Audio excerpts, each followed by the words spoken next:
Record for me. Got it. Good morning, everyone. Happy Friday. I'm so excited to get to spend some time, about 30 minutes here with a very wonderful, wonderful person. We're going to be graced by the presence of Penny McCann. I was going to knight you or something, sir. Somehow I was going to come up with some really good thing to say, apparently, but alas, first. Anyways, you guys, Penny McCann, ALC, top agent here out of our office, and just a generally really, really good, kind person. Penny, welcome to the call. Right, thank you so much. Thank you for those kind, wonderful words. You're so funny. Well, I'm excited to get going. So Penny, why don't you tell us a little bit more about yourself? What's your relationship with real estate? Fill us in. You have an interesting story. I have a few interesting stories, but the backstory, truthfully, is I fell into real estate. I've been a stay-home mom for 10 years. I was fortunate enough to be a stay-home mom, and it was a job I thoroughly enjoyed. And we actually got moved to Texas. And when we moved, my daughter, which many of you know or don't know, her and I are very close. She's my daughter and my best friend. She was 4, and I knew in my heart I had to let her go to school because she was she's a spitfire. So there I am in Texas. My best friend's gone to school, and I had to find a job. And 10 years out of the workforce and going back in was so difficult. And people then, they didn't want to hire because, oh, you've got 3 children, somebody's sick, you've got to be flexible. And I happened to look through the local paper and I found an ad, and you probably couldn't write the ad the way they'd written it then today, because it said wanted Girl Friday for busy real estate office. I'm like, oh, I think I can do that. Light office duties. So I applied and I was literally hired on the spot. So it was great. It was 5 minutes from my kids' school, and they were flexible with the time. So I started as an assistant, and we split the jobs into 2 parts: escrow and listings. And I took care of their listings. So it was admin work, but I would have anything up to around about 60 listings to manage, because we did a lot of new construction with Meritage Homes, and I managed it. It was good fun. And one day I was left in the office by myself, which was really scary. And the phone rang, and I thought, oh, I've got to answer it. So I answered it, and of course the chatty Cathy in me that I am came out, and the spiel, everything came out. What I didn't realize, my boss, Bernadette Hurley, had walked in behind me, and she heard me on the phone, and she said, oh my God, you're wasted at that desk. Please go and get your license. And I'm like, oh no, I couldn't do that. She says, oh, you can. So bounced around for a while, finally took my license, and that was it. I was in real estate. So we were in Texas for about 6 years, and I was just hitting, where you starting to get referrals, really finding my feet, and we got moved back to Orange County. So back to Orange County, and I had to retake my license, because your Texas license is different to California. I'd already had a California license, but let that lapse. So I had to retake my license. So for anyone counting, I've taken a real estate license 3 times. She's a glutton for punishment. So passed first time on all 3. So obviously moving back to California, the kids are a little bit older, but then I used the I don't know anybody, I don't know the areas as an excuse. Oh, yeah. Yep. So I went to work. I went back to what I knew, and I found a little job and was, doing admin work again, TC type work. But I also had my license. So I was trying to do a little bit of real estate on the side. And basically the team I was with gave me an ultimatum. And I will always remember the day. It was my daughter's birthday, August the 14th. And they gave me an ultimatum. I could stay with them and just do TC work, but no real estate. I could stay with them, do real estate, but these are the splits. And I'm like, don't know if I like those splits, or I could go off by myself. And I always say that day I stood on the edge of the diving board and addressed both my fear of diving and going off by myself. And I dived off the diving board and I said, thank you, but no thank you. I will go by myself. And their words to me were, and these always resonate with me, do you know how hard it is out there and you may fail? So those words always stay in my head. And I left in the August, and by the September, I had a buyer under contract, and my first listing came on board in that October. Yes. And to add to the story, so I had this listing, it was in Lakewood. The team that I had left, one of their agents wrote an offer on my first listing. Oh, that's realtor just desserts right there. Yeah, I'm like, who's going to fail? Oh, I know. Oh, Penny, what an interesting story. I mean, besides taking your real estate license 3 times, I mean, that really takes commitment, because you have to say over and over again, yes, I want to do this. Yes, I want to go through this, but just like what you had shared, where you said, I used the excuse of that I didn't know anyone, or I wasn't from here, to hold myself back, right? Or to get out of the business. And here, the second half of the story, when you said, no, I stood on the edge of the diving board and I believed in myself and I jumped off the ledge. Like, how did you do that? I mean, how did you grow a sphere when you didn't know anyone here, when you'd gone from maybe using it as an opportunity to using it as one of your strengths? I just hit open houses. I did open house after open house after open house. Weekdays, weekends. It was a lot, real estate's changed so much. It was a lot easier. And like I've already said, I'm a chatty Cathy. So I'd get people, I would chat to them. And I think, for the newer agents that's on this call as well, is to remember, not everyone is going to be ready that minute. So put them in your database. And for me, the follow-up. I spend hours and hours writing note cards, handwritten note cards. Follow people. I don't always friend them on Facebook or Instagram, but I follow them. I see what their life's doing. If I see something's happened, maybe even, a birth, a marriage, a death, an engagement, I send a card. I don't just text it. I send a card, because it means more. It means you've taken the time to sit down, think about that person, and write the card and mail it. So that's how I built my business. I would say 97% of my business has come from open houses and just staying in touch. 2017 was by far my biggest year. That's when in Q2, I think I finished, I have to look it up properly. I was 25th in the division, just little old me. And I closed, June was my biggest month. I closed 9 transactions. Wow. 9.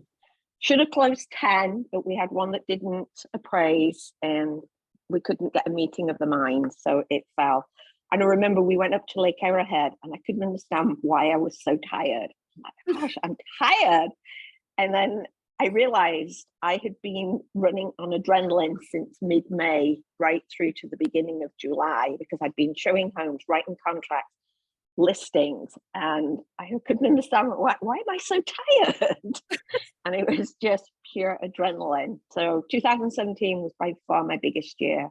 That year I closed 25 transactions, and it's just myself. My husband's licensed and he does my marketing for me, but it's just me that does everything else. Wow.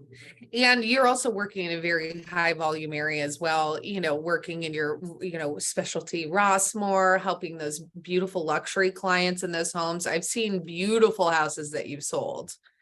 Really, really pretty. So talking a little bit about your sphere and relationship building, I think that's definitely a strength of yours, Penny. Anyone that meets you, you have this effervescence about you that really builds this connection. And what are some, you're also known for like doing events. I know I've been to some really amazing client parties and neighbor parties. Can you explain a little bit about your strategies there, why you do them, maybe some tips for people here on the call? Yeah, my biggest one I do is my Christmas party. Um, Anyone who's seen my pictures, I go all out. I love Christmas, don't like Halloween, but I start decorating Halloween weekend ready for my party. And we just have a big party. And I don't, I don't call it Penny Sells Homes Party. It's the McCann Christmas party. And I find that way I get more connection with my neighbors because they don't feel pressured, but they come to the party. And when I have a real Santa Claus, he's done ads for Mercedes. So he is the real McCoy. And we have a photographer and we have food, and it's just really relaxed. I don't talk about business. I don't ask for business. The thing is, I get referrals after it because they remember me. So I step back from asking for the business at that point. And then I do a couple of other little ones along the way. We do I'm not an alcoholic, I promise. Occasionally we do a Friday pop by, you bring your own wine, we sit out on the driveway, you bring your chair, and we just sit and chat. And again, if they ask about what's happening in the market, I tell them, but I don't push asking for business. I'll let that come afterwards. And slowly but surely, this year already, I've had 4 referrals. So it takes time and it takes patience, and just don't get frustrated. You just have to wait for it and it will happen. I think time and patience too, you hit the nail on the head when you were talking about that. Hearing 2017 was your best year, many of our producers on the call had, great years that might not be this year. And I think one of the things that you excel at really well is riding the high pressure, high unit, high volume environment, but then getting the stamina to stay through maybe a lull in the market like what we're seeing right now.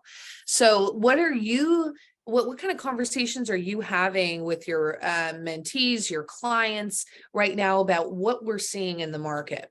Like, where's the opportunity for you? I'm just telling, I'm telling everyone, don't panic. The sky isn't falling. Real estate, stop listening to the news people.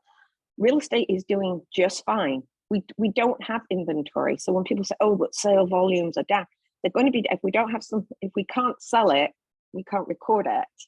So I just keep telling everyone, we all have short-term memories. Interest rates are what they were just before the pandemic, before everything went to hell in a handbasket, basically. So we're never going to see those days again. This is the now, and we just work with it. And I tell the sellers, when they're thinking about selling, we have to price it. We have to price it accordingly to the market, not to what you think it's worth. And I really, really do look at the data with them, not what's active, what's sold, so they understand that the market's going to tell us what your home will sell for, not Zillow, not your neighbor, but the market. So I spend a lot of time going over the sold data with people, not what's active, and just tell them, just be patient. That word again, be patient. Everything is fine. Mm-hmm. And I think when you find that opportunity, just like what you shared, historic lows we saw during the pandemic, but we also had a pandemic. So it's like sometimes, you have to put that reality check a little bit into the consumer because all they're getting is the media, to your point. Yeah, that's it. Yeah. So it's, for the newbies out there, it's not an easy market. And as I keep telling everyone, just be patient and just keep doing your follow-up with people and your business will come. Mm-hmm. Yeah, because these clients you're meeting now might be your 2 or 3 years from now business. Am I right? Yeah, 2000, going back to that June of 2017, of the 9 people, 6 of them had been in my database for over 5 years. And they had certain obstacles to overcome. You know, we were waiting for short sales to fall off. Sadly, some of them were going through divorce. Some were just getting married and they were paying off student debt. There's lots you have to find out about people, and that's where the chatty Cathy comes in, because people will be guarded and not give you all the information. And the more you get to know them and the more you talk to them, the more they'll let that guard down, and you will get to know what their backstory is and why they're maybe not quite ready. And just keep them in your database and just keep tickling them, sending them something, keeping in touch. Mm-hmm. So important. Keep in touch in a meaningful, thoughtful way, like with your cards, with, emails, phone calls. You're also great at market updates. I've always seen your market updates, social media. Yeah. Yep. I am. I do struggle a little bit with social media. I think I have a love-hate relationship with it. I think everyone has a love-hate relationship with it. And if they don't admit that, we know that there's something wrong. So there's something wrong. Yeah. I know I have a love-hate relationship with it. And some days I'm really good, or some months I'm really good. And other months I'm like, oh, I've got to do that again. I've got to do it. But yeah, but my market update, I have to give kudos to my husband on that one. He puts that together. My Rossmore, we put that together, or he puts it together every month for me. And I have a farm of about 400, and I take it out and I drop it. People now actually really say, oh, great, wondered where the report had got to. And people actually recognize me. It's when I'm shopping in the store and people recognize me. And it's usually the day where, I've got out the pool or I've been to the gym and I've got no makeup on. I've got the rattiest clothes on and they spot me. And I'm like, really, of all days, you have to meet me now. But that's how it happens. I think that's how the universe is. You always run into the person you don't want to run into when you don't. Absolutely. Yes. That's how this is the way it works.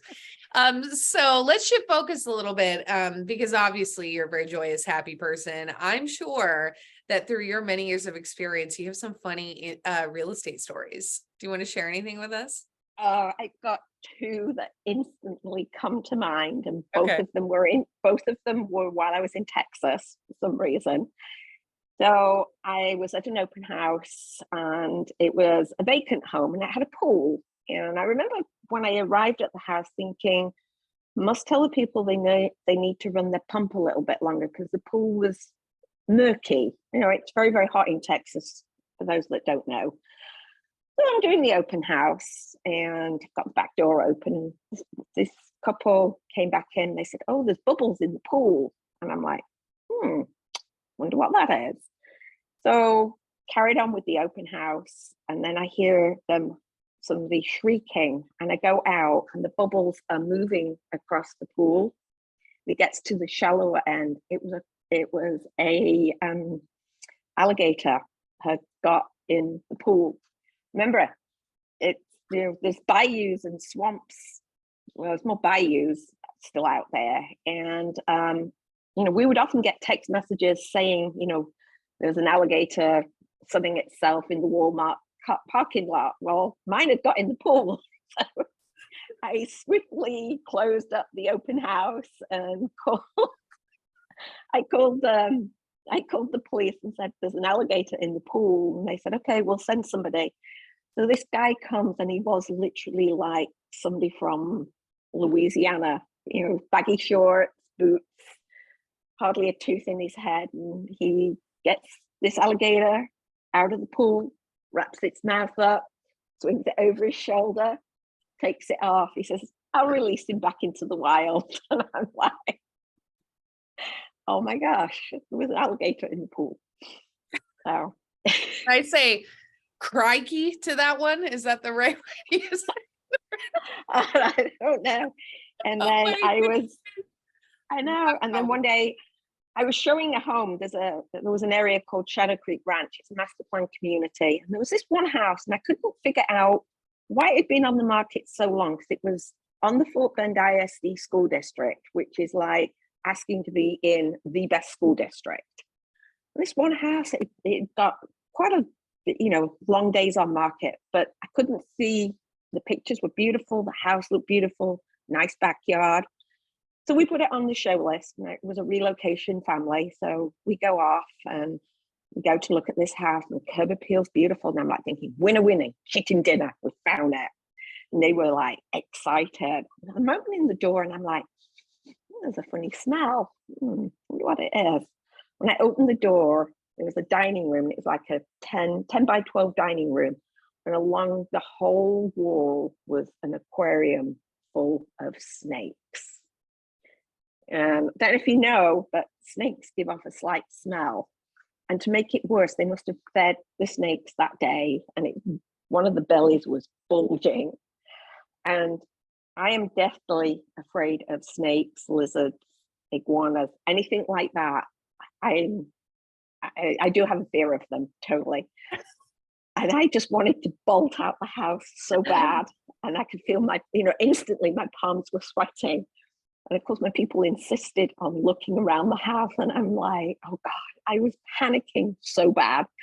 They didn't buy the house, but I will always remember that. And, just these snakes slithering around this aquarium. Yeah, no, not for me. You and reptiles apparently do not. No. When my kids were growing up and they wanted pets, I said, as long as it woofs or meows, you can have it. But don't ask. It's fuzzy, right? Yeah, as long as I can stroke it. Don't ask for anything that needs a heat lamp over it, or sheds its skin or anything like that, because it's a firm no. Yeah. Oh, so funny with those reptiles. So Penny, we've got a couple minutes left. What do you have for everyone on the call? Any comments, things you're seeing right now? I think the biggest thing I say to people is be genuine, be yourself. I think that is so important. Don't get too wrapped up in the noise. Don't get too wrapped up in looking at what everyone else is doing on social media, or what bandwagon everyone else is jumping on. Do you, and do you well, and that will help you in your business. And just remember, there is no easy button. You get out what you put in. So find what you're good at. If it's cold calling, door knocking, if it is your sphere, and just talking with all your friends, find what works for you and do you, and you will do well. I love that. Being genuine, that's a great thing for us to kind of, leave on some of our final notes here. Just leaning into that personality, just like what you shared, Penny, and building those relationships. I mean, you're not only with your clients, but building relationships with people in the office. I mean, how important is that to our business? Yeah. I go to broker breakfast religiously on a Thursday. And I'm sure people from the office think I'm rude because I don't sit with them. But hey, guys, I see you at the office. I'm going to sit with the other people, because that's how I network. That's how people get to know you. And going to things like that, I know I've had an offer accepted before. Now, perhaps wasn't the highest, but they knew me. They knew I would get the job done. And it helped. It really does help. So, do your networking, find something that you go to and stick with it. So mine is broker breakfast, and I make, every Thursday. It's on my calendar. If it's not on your calendar, you don't do it. But broker breakfast, that's what I do, and I network. Oh, you're so right. And I remember when I was at the broker tour the other day, and you were so sweet, and you were like, oh, I don't mean to offend you, but I want to go network and meet other people. And I just thought it was so smart and so brave for you to do that. Because I think that's, we keep ourselves in our comfort zone. We sit by those that we know. We go with what we know is familiar. and we don't put ourselves out there in the position to really make the most of our time, which is networking and growing our businesses, Yep. because building that relationship is so important. Absolutely. Yeah. Yeah. So I love that. thank you. You guys, Penny McCann, I cannot say enough about this person. Does anyone have any comments, questions? Kim? See you wiggling around over there. No, I'm checking the chat. I don't see anything. Oh, good. Oh, I go ahead. I have a question, Halley. Good Sure. morning, everyone. This is Dolph. Good morning. Thank you so much, Penny, for sharing all this wisdom and like experiences. I have one question I can ask you offline because probably the answer will be too long. The short question is, how do you network when you go? You said I go to breakfast Thursday religiously. How do you network? Do you put a sign? Do you eat and let people come to you and talk to you? Or like, can you explain more? It's actually a really unique idea. Okay, so the broker breakfast I'm referring to is at the yacht club, the Seal Beach Yacht Club. So it's kind of like Okay. at the opposite the office, across the road, and you just pay your money. You walk in and you just introduce yourself to people. You find a table, you pick up your food. If you want the food, you drink, and you just say hello. You can wear a name badge to help break the ice if it's your first one, and you just hold your hand out and say, "Hi, I'm Penny," or "Hi, whatever your name is," and get to know people. And also go to Penny, because I've seen you do that so many times. It's like you have to go and talk to people when you're networking. They're not going to just come up to you naturally. And some will, but most people won't. And so I think exactly right, Penny. You have to go up and walk up to people and introduce yourself, and then follow up with them too. Be friends with them on Facebook, right? Yep. Yeah, absolutely. Yes. And you can make friends with them. You can see, although I said, don't get too caught up in what they're doing, but you can sometimes borrow what they're doing as well. And you can I could do that as well. You can get ideas, but yeah, friend them and, Sure. go to their open So- houses and then go. Sorry, go ahead. Penny, this is not too mixed up with the Brokers Open. This is the session after the Brokers Open at the Yacht Club. That is the brokers. That's called the brokers. It's called the brokers meeting. It's the Long Beach broker preview. Yeah, Dolph, That's what you. Yes. Yes. This is Yeah. the breakfast you're talking about. Yeah. Religiously, you go Correct. to. Awesome. Yes. Awesome. Yes. Yes. Got it. Yes. Thank you so much. Good. Well, You're thank you, welcome. Penny. That's great. And I totally forgot you are just always at the broker tour, leader of the pack so many times. I love it.